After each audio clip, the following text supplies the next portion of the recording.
work out the way we expected. Sometimes people need a little help to get back on track. I am very fortunate for the unbelievably good care and support that I have received from community health care centers near where I live in Arlington, like the Alexandria Neighborhood Health Services, also known as ANC.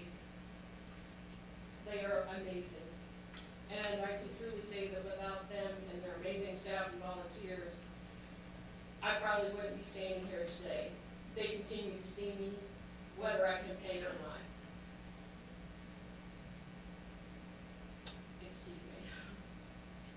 But to fully treat my condition and to get back to a productive life and find a new normal, I really need to see an oncologist and a rheumatologist at the very least. And without health insurance, this is just not possible. This issue is so important to me. It's not a political issue, and it's not a partisan issue. It's a human issue, and it's good economics. Life is hard, it is complicated, and sometimes people face adversity, and they need help to get back on their feet. I want to get back to supporting myself, and I want to be empowered to take control of my life, and I need a little help. You have the power to help me and thousands of people like me, and to support Virginia's economy as well. And that's what this is all about. Again, I want to thank you, members of the committee, for your hard work and dedication and coming up with a solution to a very urgent and difficult problem. And thank you again for listening to me. Thank you. Dr. Hyman, are you there? I'm sorry we missed you last time. I was outside. You're from the Shenandoah Creek Clinic, is that right? That's correct. This is too loud. Tell me back up. Okay. Good afternoon, ladies and gentlemen. You got 3 minutes? Is that right? Okay. Good afternoon. My name is Dr. Don Hyman. I'm a semi-retired emergency medicine physician and family practice doctor, and I'm a full-time, not full-time, but a long-time volunteer at the Shenandoah County Free Clinic in Woodstock, Virginia. I'm also on their board. I stand before you today because I want to passionately support the extension of health insurance for the poor in my state of Virginia. Let's talk about some values that I think we can all agree on. 1, life is precious and it's worth protecting. 2, everybody deserves and benefits from good health care. 3, nobody in Virginia should die due to lack of health insurance. 4, it seems only fair that we treat the poor in our state at least as well as we treat the prisoners in our state. 5, you have to swing really hard to hit a home run. I'm an athlete. 6, we have several things in common. You see, I went into medicine many years ago for the same reason that most of you went into law and politics. We wanted to make the world a better place. I've been doing that for my entire career, one patient at a time. You have this golden opportunity now to affect not 100, not 1,000, but hundreds of thousands of people here in Virginia by passing and extending medical insurance.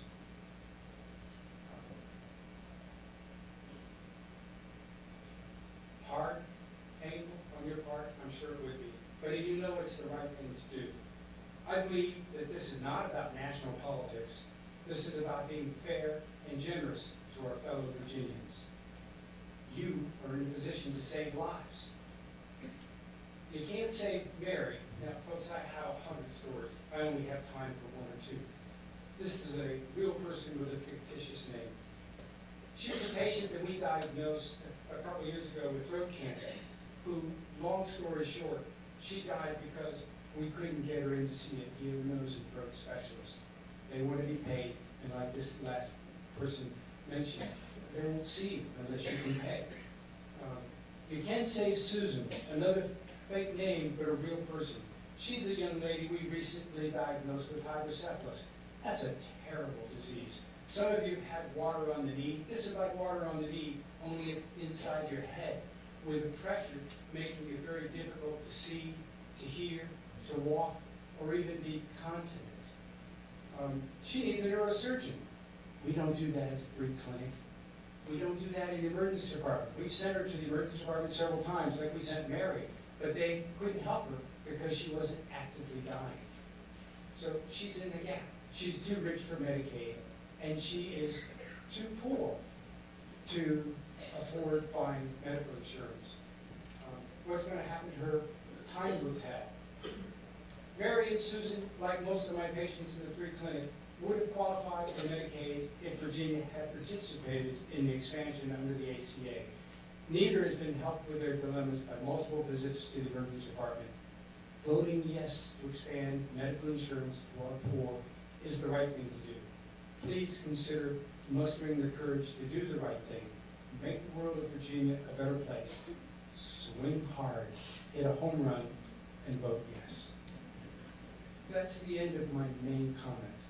If you have a minute, I'd like to dispel a couple of myths. But if not, I'll thank you for your, and I'll be as brief as I can.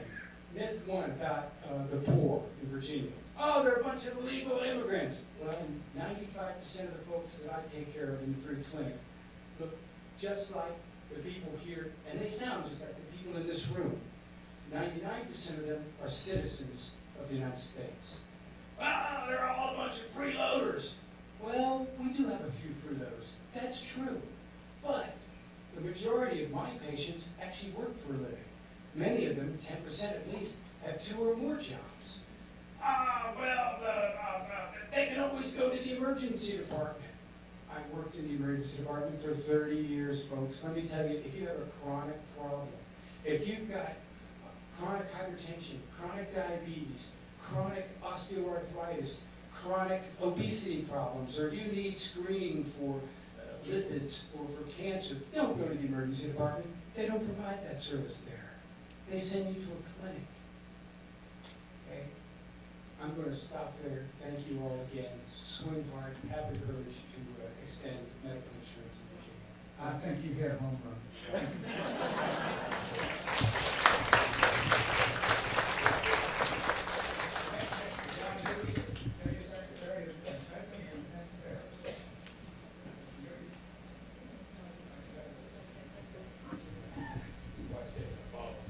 Mr. Chairman and members of the committee, my name is John Newby. I'm the Deputy Secretary for Veterans and Defense Affairs. And my purpose here this afternoon is to speak to you of how this bill and these issues affect our veterans. And I speak to you not just as a member of the governor's cabinet, but also as a veteran myself. The Commonwealth is proud to host and be a good neighbor to hundreds and thousands of soldiers, sailors, airmen, Marines, members of the Coast Guard. But at some point, all those individual service to our country ends. It has to by necessity. The one question a lot of those men and women have when they leave the service, among many others, is what am I going to do for myself and my family with respect to health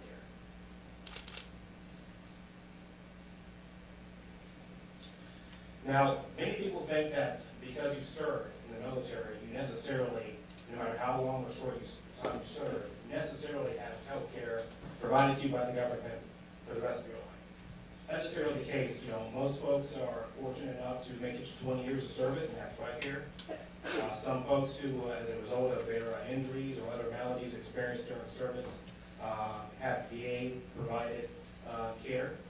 And of course, those veterans who reach the age of 65 have Medicare after that time. But a large portion of veterans don't have care. As a matter of fact, according to the Commonwealth Institute for Physical Analysis, approximately 32,000 or over 32,000 veterans in our Commonwealth do not have medical insurance.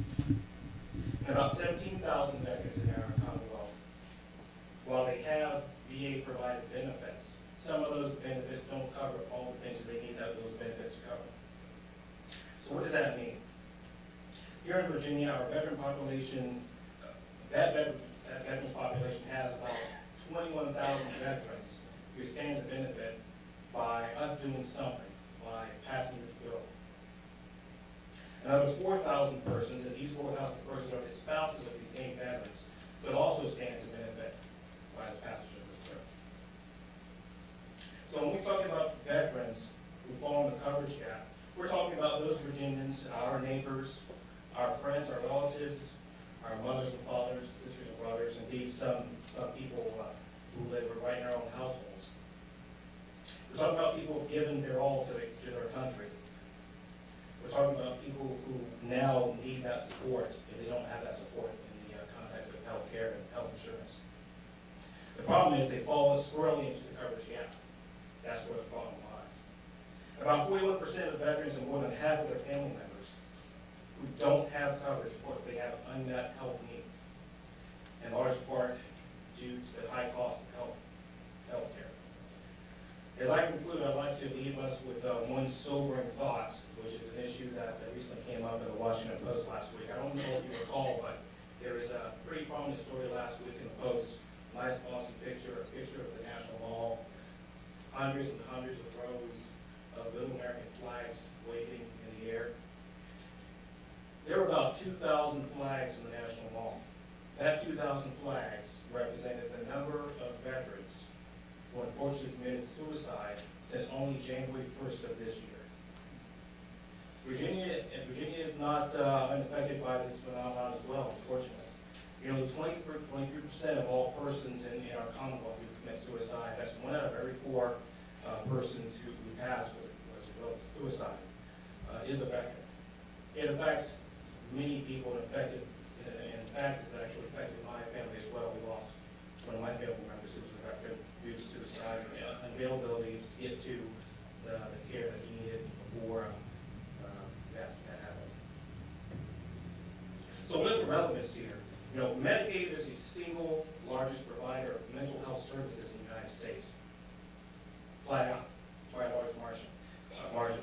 And it's these health care and medical care and these mental health services that can stand to be improved and spreading among all of our citizens and our veterans who need that kind of care before something bad happens. So accordingly, as you've heard from everyone who's spoken before, as well as members of the Governor's Cabinet, we strongly support, my secretary strongly supports, as well as the